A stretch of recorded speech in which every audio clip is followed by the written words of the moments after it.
जय हिंद दोस्तों। तो कैसे हैं आप लोग? आशा करता हूं अच्छे ही होंगे। तो आज हम फिर हाजिर हैं एक नई क्लास के साथ, जिसमें हम आपको आज class 10th Varnika chapter number 2 पढ़ाएंगे। इससे पहले हमने आपको वर्णिका का पहला चैप्टर जिसका नाम था दही वाली मगम्मा, हमने उसका पूरा डिटेल में आपको कहानी भी बता चुके हैं। उसके बाद उसका क्वेश्चन आंसर जो भी था ऑब्जेक्टिव सब्जेक्टिव सारा हमने आपको करा दिया है। तो आज हम पढ़ेंगे ढाते विश्वास चैप्टर के बारे में।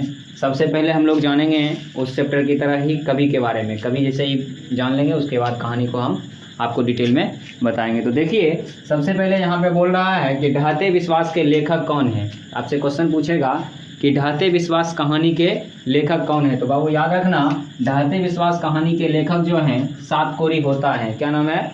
सात कोरी होता। उसके बाद आपको पूछेगा कि लेखक सात कोरी होता, ठीक है, लेखक सात कोरी होता का जन्म कब हुआ। तो याद रखना बाबू, 29 अक्टूबर 1929 ईस्वी में।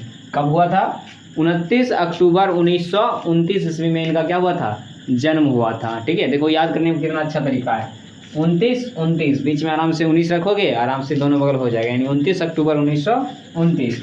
उसके बाद आपको पूछेगा इनका जन्म कहाँ हुआ था। कभी कभी ऑब्जेक्टिव ऐसे भी बनाता है कि बताइए ढाते विश्वास कहानी के लेखक सात कोरी होता, इनका जन्म स्थान कहाँ है। तो अब याद रखोगे इनका जन्म स्थान जो है मयूरभंज उड़ीसा में है। कहाँ है इनका जन्म स्थान? मयूरभंज उड़ीसा में है। ठीक है, चलते हैं आगे क्वेश्चन की ओर। आगे है, आपको क्वेश्चन पूछ सकता है कि सात कोरी होता का लगभग कितने पुस्तकें अभी तक प्रकाशित हो चुकी है। तो आप याद रखोगे कि सात कोरी होता का अभी तक लगभग 1 दर्जन से अधिक, कितने? 1 दर्जन से अधिक पुस्तक प्रकाशित हो चुकी है।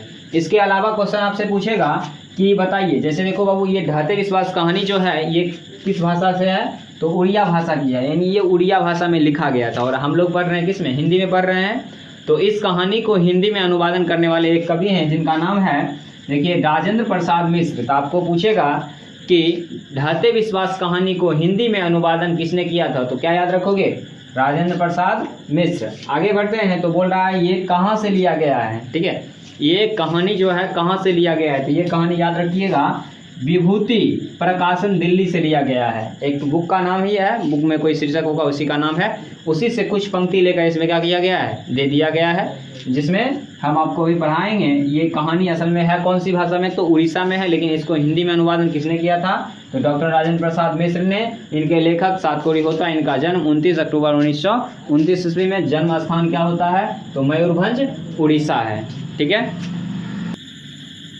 तो जैसा कि हमने इससे पहले कवि के बारे में समझ लिया, तो अब समझिए ये असल में कहानी क्या है। ठीक है, तो देखो बाबू, इसमें होता क्या है, मुख्य रूप से इस कहानी की प्रमुख पात्रा जो है लक्ष्मी को माना गया है। किसको माना गया है? लक्ष्मी को माना गया है। ठीक है, इसी बेचारी के बारे में पूरा कहानी जो है इसमें बताया गया है। होता क्या है कि एक लक्ष्मी होती है, ठीक है, और एक उसका पति होता है, ठीक है, जिसका नाम क्या है? लक्ष्मण नाम है। क्या नाम है? लक्ष्मण नाम है। इसके एक बेटे होते हैं, जिसमें बड़े बेटे का नाम, कौन सा बेटा? बड़े बेटे का नाम क्या है? अच्युत है। बड़े बेटे का नाम अगर आपसे पूछे कि लक्ष्मी के बड़े बेटे का नाम क्या है, तो क्या याद रखोगे? अच्युत है। दूसरा है, इसके पास 2 बेटी है। अब बेटी का नाम नहीं दिया गया है सही से, इसलिए हमने क्या लिख दिया? 2 बेटी है। और एक और छोटा सा लड़का है जो 1 साल का है मात्र। कितने साल का है? 1 साल का है। ठीक है, देखो इसकी पारिवारिक स्थिति जो है ना बहुत ही अत्यंत ही दयनीय होती है। क्यों होती है? क्योंकि इसके ससुर जो है मर चुके हैं। तो इसके ससुर किस में मरे थे? तो इसके ससुर जो है ना एक बार गए थे बांध बनाने के लिए। ठीक है, हीराकुंड बांध में जो है, वहाँ जब बांध बनता था तो वो पत्थर उठा उठा के दे रहे थे। ठीक है, तो देते समय ही जो है ना उसी पत्थर में वो दब के क्या हो गए? मर गए। तो बचा इसका कौन? एक पति। बेचारा पति जो है घर को चलाने के लिए सब दिन जो है ना कलकत्ता में, ठीक है, कहाँ पे?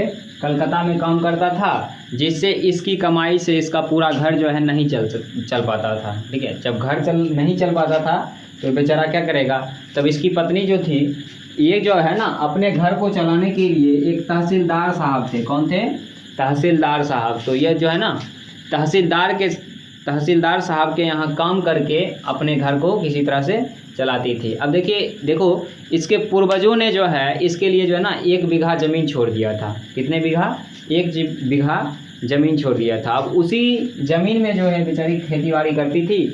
लेकिन हुआ क्या, एक बार जो है उस ज़मीन में जो है क्या हुआ, तो एक बार जो है ना सूखा पड़ गया था। क्या पड़ा, सूखा पड़ गया। सूखा पड़ने के कारण जो है वो बिचरा बोई थी। बिचरा बोलते हैं उसको, धान के जिसको बोलते नहीं हो अपना, क्या बोलते हैं इसको, वो धान का जो छोटा छोटा होता है, क्या बोलोगे, हाँ बीज ऐसे कुछ होता है, ठीक है। तो उसमें जो है वो बोई थी। तो उस समय जो है ना, देखो धान कब फरता है, जब बहुत अच्छा बारिश हो। तब हुआ क्या था, उसमें बारिश उस समय नहीं हो रही थी। जब बारिश नहीं हुई तो वो पूरा का पूरा धान की फसल जो है पूरा सूख कर क्या हो गया, पूरा ख़राब हो गया।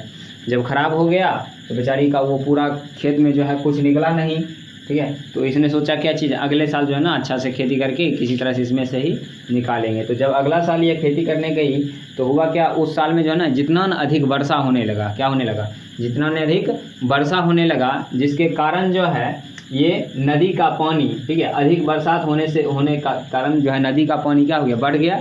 और जैसे नदी का जल स्तर बढ़ेगा तो वो क्या होगा, पूरा डुबाएगा एक पूरे अथी को। तो जैसे पानी का जो है ना जल स्तर बढ़ा तो पूरे गांव में जो है क्या आ गई, बाढ़ आ गई, ठीक है। पूरे गांव में क्या आ गई, बाढ़ आ गई। अब पूरे गांव में बाढ़ आने के बाद हुआ क्या, असल में इसका घर जो था एक दलई बांध है। कौन से बांध, आपको पूछेगा लक्ष्मी का घर किस बांध के नीचे है, तो याद रखोगे दलई बांध के नीचे है। किस घर के नीचे है या किस बांध के नीचे है, तो दलई बांध के नीचे है। तो दलई बांध के नीचे इसका घर है।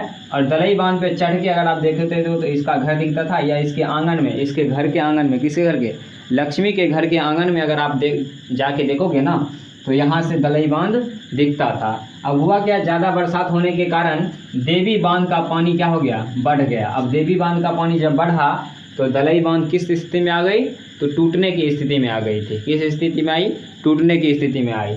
और इसका जो है एक शहर में पढ़ने वाला लड़का था जिसको पढ़ाकू लड़का भी बोलते हैं, ठीक है। उसका नाम है गुणनिधि। क्या था, गुणनिधि। और वो गुणनिधि जो है गांव में सबसे तेज़ था। आप भी जानते हो गांव में जो सबसे तेज़ लड़का होता है तो उसको क्या करते हैं, जो अच्छा जिम्मेदारी होता है वो गांव के लोग उसी के ऊपर सौंप देते हैं, ठीक है। तो यहाँ पे इसको जो है ना, किसको, गुणनिधि को गांव वाले ने ये जिम्मेदारी सौंप दिया। और ये गुणनिधि जो है आपस में मिलकर एक संगठन बनाया जिसका नाम दिया स्वयं सेवक संगठन। स्वयं सेवक संगठन का मतलब होता है कि आपकी अगर मर्जी है तो आप इसमें आके काम कर सकते हो। अगर आपका मर्जी नहीं है कि हम काम नहीं करें तो आप चाहो तो काम नहीं कर सकते हो। लेकिन यहाँ पे हुआ क्या था, जब स्वयं सेवक संगठन के लोग सभी जा रहे थे, जब स्वयं सेवक संगठन के लोग सभी जा रहे थे तो ये जो है ना, कौन, ये लक्ष्मी के घर पे चले गए। किसके घर पे गए, लक्ष्मी के घर पे चले गए थे। तो लक्ष्मी के घर पे जब गए तो इसके बड़े बेटे का नाम क्या था, अच्युत। हमने आपको पहले ही बता दिया है कि लक्ष्मी के बड़े बेटे का नाम अच्युत। तो ये अच्युत को जो है इस संगठन में क्या की, भेज दी कि तुम भी जाओ, इन सभी के साथ ये काम करना, जो जो ये बोलेंगे इनके साथ काम करना। अगर कोई दिक्कत है तो फिर आके बताना, ठीक है। तो हुआ क्या, ये जो है स्वयं सेवक संगठन, इसमें सबसे पढ़ाकू लड़का था कौन, गुणनिधि। और गुणनिधि को यह बताया गया था कि अगर बाढ़ का पानी गांव में घुसने लगे तो सबसे पहले हम लोग जो है ना जाके किसको बताएंगे, सरपंच जी को बताएंगे। किसको बताएंगे, सरपंच जी को बताएंगे। और सरपंच जी जो है, और सरपंच जी पूरे गांव में इस चीज़ को क्या करेंगे, खबर पहुंचाएंगे। तो जब बांध टूटने को था, ठीक है, तो उसकी कौन, ये लक्ष्मी जो है, इसका पति तो सब दिन कलकत्ता में बेचारा रहता था। बची कौन, लक्ष्मी और इसके 2 बेटी, 1 बेटा। अच्युत तो था नहीं क्योंकि अच्युत किस में चला गया था, स्वयं सेवक संगठन में। तो ये तीन को, ये जो है ना इसको सुला के, किसको, अपनी बेटी को सुला के अपने बेटे को भी सुला दी। और ये चल गई थी गौशाला में। किस में गई थी, गौशाला में, ठीक है। और ये गौशाला में जब गई तब पता चला कि तब तक में जो है ना वहाँ का दलई बांध क्या हो गया, टूट गया। और दलई बांध टूटने के कारण ये जो है गुणनिधि ये दौड़ता हुआ आया। और यह खबर किसको दे दिया, इसने सरपंच जी को दे दिया। और सरपंच जी जो है पूरा गांव में हल्ला करने लगे कि जल्दी से गांव छोड़कर भागो, गांव में बाढ़ आ गई, गांव में बाढ़ आ गई, ठीक है। तो ये बेचारी कहाँ चली गई थी, अपने बच्चे को सुला के चल गई थी गौशाला में। और वहाँ पे भी आपको पता है अगर बाढ़ आता है तो गाय भैंस जो भी होता है उसका सबसे पहले जो है ना आदमी रस्सी काट देता है ताकि कहीं भी जाए तो जीवित रह सके। तो इस कारण से वो उसमें गई थी और वो काट रही थी, तब तक पता चला बाढ़ का पानी आ गया। फिर भी वो वहाँ से निकली और तुरंत अपने 2 बेटी और 1 बेटे को लेकर वहाँ से क्या की, भागना शुरू कर दी। और बेचारा बीच में जो है कौन था, तो अच्युत भी जो है पूरे गाँव को खबर करने के लिए आगे आगे दौड़ रहा था।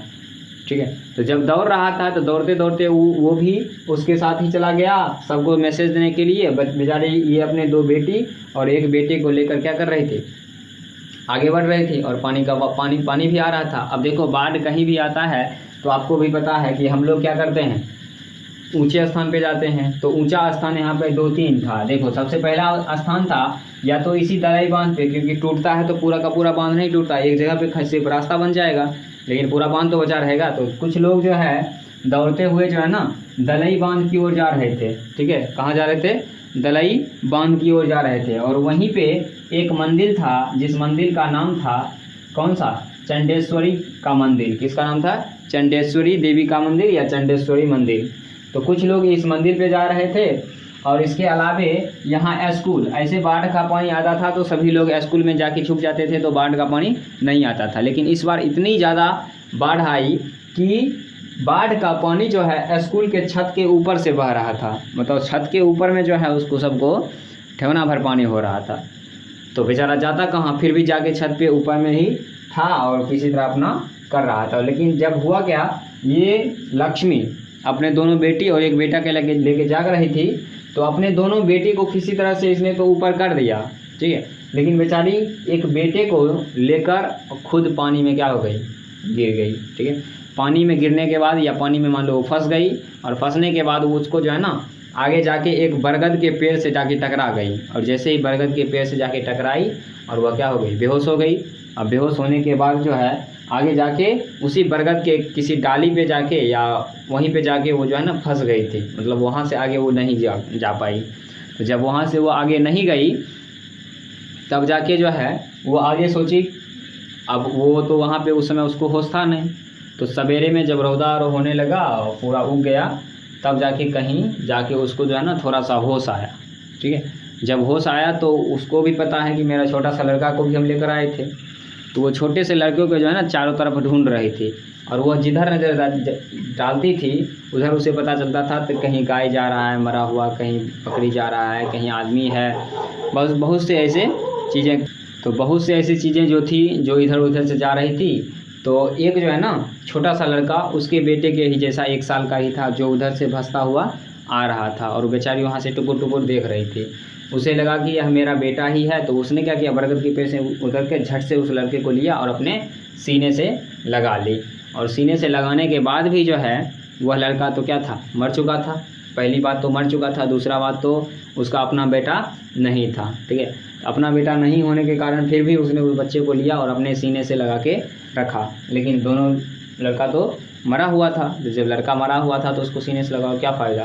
ठीक है, तो यहाँ पे जो है अच्युत भी बेचारा बचाते बचाते जो है ना या भागते भागते वो भी कहीं शायद फंस गया था पानी में। लास्ट में बताया नहीं गया कि अच्युत मर गया या जिंदा था।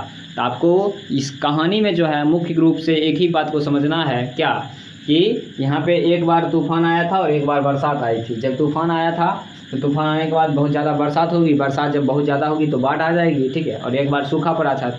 आपको ऑब्जेक्टिव कैसे पूछेगा तो ध्यान से सुनिएगा। पूछेगा लक्ष्मी का पति कौन था, क्या आप बताओगे, लक्ष्मण। कौन था, लक्ष्मण। ठीक है,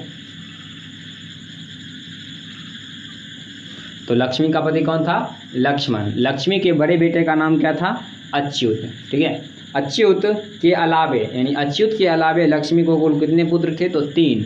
अच्युत को मिलाकर लक्ष्मी को कितने पुत्र थे, या पुत्रियां पुत्रियां दोनों थी, तो 4। ठीक है, सिर्फ पुत्र पूछेगा तो याद रखिएगा 2 पुत्र था, और सिर्फ पुत्री पूछेगा तो 2 पुत्री थी। ठीक है, तो यहाँ से जो है ना सभी लोग जो है, एक टीला भी था बाबू, हम इसमें भूल गए, ध्यान देना।